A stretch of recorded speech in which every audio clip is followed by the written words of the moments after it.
Finally চলে এসেছে সবাই, ওখানে আরো আছে। এবার ট্রেনটা আসবে, আমরা উঠবো। ট্রেনে এখন ক্লিনিং এর কাজ চলছে। না, যতক্ষণ না নাম প্রেজেন্ট হবে ততক্ষণ আমরা কেউ ট্রেনে উঠতে পারবো না।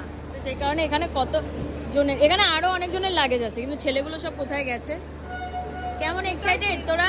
তোরা তো প্রথমবার যাচ্ছিস আমাদের কলেজের সাথে, কেমন এক্সাইটমেন্ট বল? বল তুই বল। হ্যাঁ, আমি তিনবার একই বছরে তিনবার একই জায়গায় যাচ্ছিস? ও, আর এ তো শান্ত বাচ্চা, কিছুই বলছে না। আমাদের অশান্ত বাচ্চার মধ্যে একটা শান্ত বাচ্চা। তুই কি করছিস? তুই বসবি এখানে? এতক্ষণ বসেছিলাম আলাদা। বাবা সব কি মজা পেয়েছে যাচ্ছে।